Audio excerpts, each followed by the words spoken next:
The gateway process. Patterning. This technique involves the use of consciousness to achieve desired objectives in the physical, emotional, or intellectual sphere.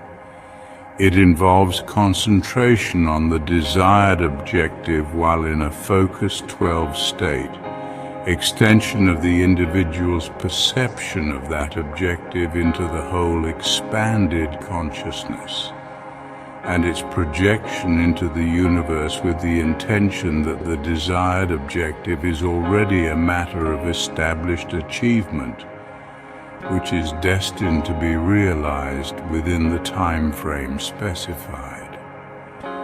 This particular methodology is based on the belief that the thought patterns generated by our consciousness in a state of expanded awareness create holograms which represent the situation we desire to bring about, and, in so doing, establish the basis for the actual realization of that goal.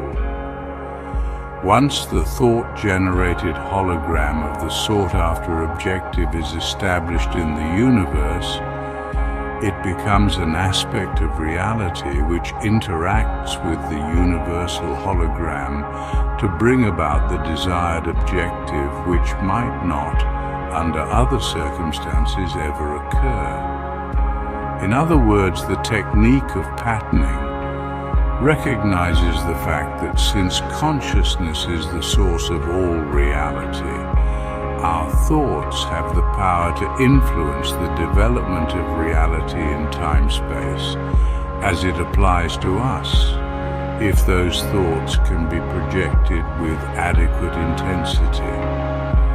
However, the more complicated the objective sought and the more radically it departs from our current reality, the more time the universal hologram will need to reorient our reality sphere to accommodate our desires. Monroe trainers caution against attempting to force the pace of this process because the individual could succeed in dislocating his existing reality with drastic consequences. Color breathing.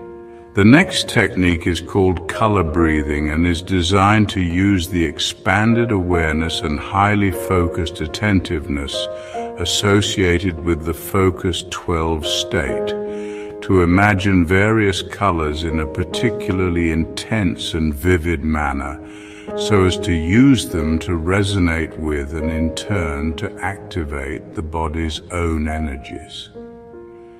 Fundamentally, in terms of practical application, it is a healing technique which is designed to restore the body and to enhance its physical capabilities by balancing, revitalizing, and retuning bodily energy flows. It is predicated on the principle that the body's electromagnetic field is capable of altering its resonance pattern so as to entrain energy from the Earth's electrostatic field for its own use. The various colors envisaged in the imagination as part of the technique cue the mind as to which frequencies and what specific amplitudes are desired in connection with this entrainment and the subsequent alterations in bodily energy flow patterns. That color has the capacity to affect the human mind is well known, and the effectuality of color in certain kinds of healing is a demonstrable fact. For example, application of an intense blue light to an area of physical tumescence leads to relatively rapid and easily observable reduction in the swelling, while red and to a lesser extent yellow have quite the opposite effect. However, in the hemi-sync application of the technique, external light sources are not involved, but rather the mind is the sole agent of the healing and revitalization. Energy bar tool. Magic wands and enchanted scepters have been part of the folklore and occult practices of many cultures.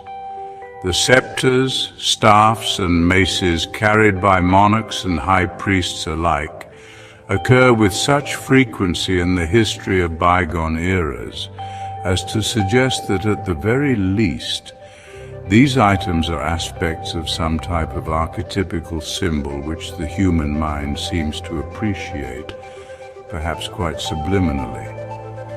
In any case, the energy bar tool technique involves envisaging a small, intensely pulsating dot of light, which the participant charges in his imagination with enormous energy until it is virtually pulsating.